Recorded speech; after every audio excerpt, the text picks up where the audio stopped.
نو دا داسې دی که لاس نه ورکوم پیغور دی که لاس نه ورکوم پیغور دی دا کشمیر هم زمونږ رور دی ډېر ښه او لوی افغان زمونږ څنګ کې پت د مینې زمونږ کور دی ډېر ښه او د وحشت دهشت د لاسه ښکته بره پورته شور دی ښکته بره پورته شور دی او د مظلوم په ننګ ولاړ یم د هر ظالم نه مې زړه تور دی ډېر ښه او نړیوالو پاسې دو کړې په کشمیر باندې بل اور دی ډېر ښه او سمه کار دی او چالاک دی دا مودي د شیطان رور دی ډېر ښه سمه کار دی او چالاک دی دا مودي د شیطان رور دی او مټ د ظلم چې نه نیسي دا انسان نه دی سنور دی او دا کشمیر به ازادیږي د اقبال فکر مې خور دی دا کشمیر به ازادیږي د اقبال فکر مې خور دی او که لاس نه ورکوم پیغور دی دا کشمیر هم زمونږ رور دی دا دی چې کله لومبۍ خبره خو دا ده چې دا منطقه چې کومه ده نو دې کې زمونږ سید جمال الدین افغاني رحمت الله علیه هغه په دې منطقه کې د دې منطقې د مسلمانانو د جنوبي او منځنۍ ایشیا د مسلمانانو یونټي یو اتحادیه غوښتل هغې دپاره کار کړی او بیا د هغه نه وروسته علامه اقبال مونږ چې ورته تصور پاکستان وایو نو هغه وړاندې کړو نو د هغې نه وروستو کله چې جدوجهد شو د هندوستان او بیا دلته تحریک پاکستان او د هغې په هغه کې جدوجهد کې فیصله وشوه چې دلته نه پیرنګۍ چې دی نو هغه وتو او د پاکستان او هندوستان په نوم باندې دوه ملکونه جوړېدل بس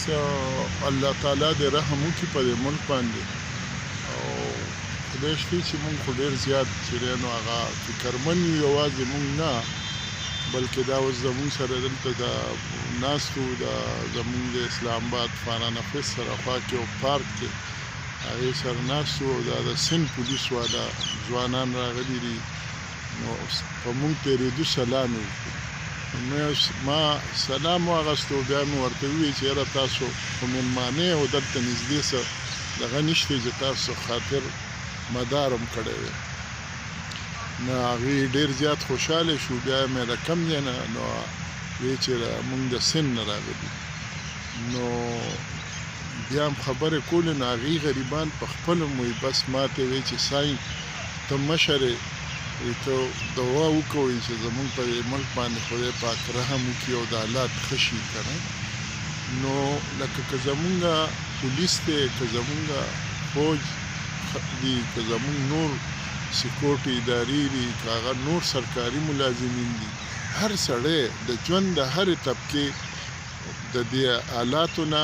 مونږ دا نشو ویلی چې خوشحاله دی فکرمن دی خو مونږ چې په ټي وي ګورو نو په ټي وي باندې زمونږ حکمرانان خو خیر هر څوک تاسو به اورېدلي په هر دور کې صرف دې دور کې نه بس هغه خو وایي چې بس ټول هر څه ښه دي باغ و بهار دی سپرلی دی او بس نغمې دي خو داسې نه ده نو حالات اوس هم کړکېجن دي او د سبا هېڅ پته نه لګي نو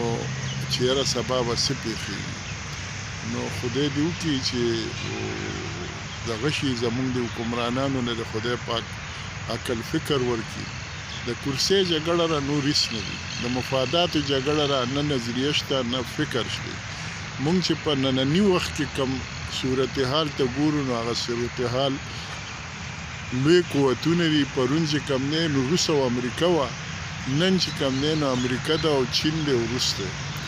او میدان جنگ چې دی نو هغه زموږ خاوره ده. مطلب دا دی چې امریکا چین ته لاره نیسي او چین چې کوم دی نو هغه امریکا د دې منطقې نه راوښکو په دغه کې دا ټول زموږ چې څه صورتحال دی دا په دغه تناظر کې دی. نو اوس زموږ د دغه له پکار دا دی چې یو ښه حکمران چې نو هغه داسې چې هغه نن زمانه کې یو داسې کار وکړي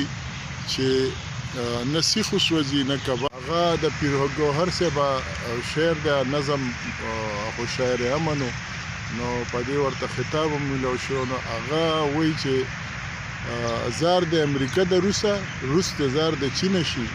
غواړم چې هر خوا مینه مینه شي. نو خصوصا زمونږ پښتانه شاعران او شاعر چې د هرې ژبې هغه د امن د ورورولۍ د مینې خبره کوي. نو بس خدای پاک زمون خو دغه دی چې مونږ شاعران خلک یو شعر او ادب سره وابسته د شعر او ادب په وسیله باندې مونږ د مینې د ورورولۍ خبره کوو. نور د حکمرانانو دغه او بس نور د الله تعالی نه بس سوال کوو چې خدای پاکه د خبره خیر ته ورسي او د ملک ته داسې